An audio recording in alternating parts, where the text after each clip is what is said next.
بھی تقریباً آ ہی گئے جو امام مالک جو امام مدینہ ہیں،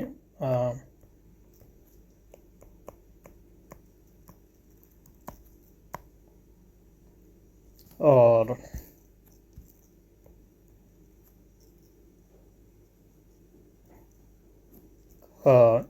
قرآن مجید کے بعد جو سب سے پرانی یعنی قدیم ترین کتاب ہم تک پہنچی ہے وہ امام مالک کی موطا ہی ہے، اور اتنے بڑے امام ہیں،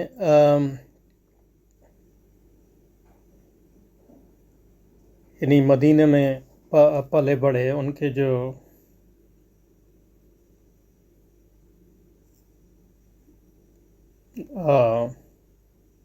یعنی ہزاروں تابعین کو دیکھا انہوں نے، جنہوں نے ہزاروں صحابہ کو دیکھا تھا. تو انہوں نے جو کہا کہ رسول اکرم یعنی مدینہ منورہ میں کبھی جوتے نہیں پہنے، رسول اکرم صلی اللہ علیہ وسلم کی تعظیم اتنی ان پر حاوی تھی. تو آپ نے فرمایا رسول پاک کی روضے کی طرف اشارہ کرتے ہوئے، اور تمام عمر جو ہے مدینہ سے باہر نہیں نکلے. حج کے سوا فرمایا کہ اس صاحب قبر کے علاوہ ہر شخص کی بات کو قبول بھی کیا جاتا ہے اور اس میں رد بھی کیا جاتا ہے، یعنی صرف ایک معصوم ہے اس امت میں.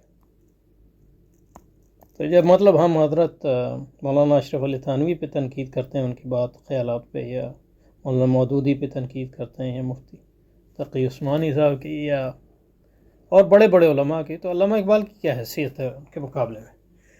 تو یہ دوسری بات ہے. تو علامہ اقبال بھی مسلمانوں میں سے ایک مسلمان ہیں، ان کی بہت سی یعنی اسلام کے لیے خدمات ہیں، لیکن ان میں ان کی باتوں میں ایسی باتیں ہیں جو قابل قبول ہیں، اور ایسی باتیں بھی ہیں جو قابل رد ہیں، اور ہر شخص کے بارے میں یہ ہے. اور انسان کی مطلب نجات کے لیے یہی کافی ہے کہ اس کی اچھائیوں کا پلڑا اس کی برائیوں سے بھاری ہو. تو اس میں علامہ اقبال کی کوئی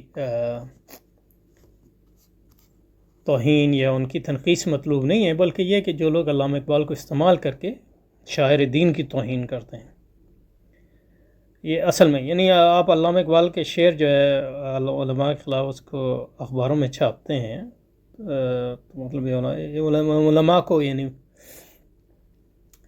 گالیاں دیتے ہیں اس لحاظ سے. تو مطلب علامہ اقبال کے آڑ میں مطلب اتنے بھی ان کو مطلب یہ ہے کہ وہ نہیں ہے کہ یعنی جو ان کے دل میں غلاظت ہے اس کو سیدھا سادہ جو ہے بیان کرے. تو مطلب یہ کہ ہمیں علامہ اقبال کی اس آڑ سے کوئی خوف نہیں کھانا چاہیے. یہ دوسری بات.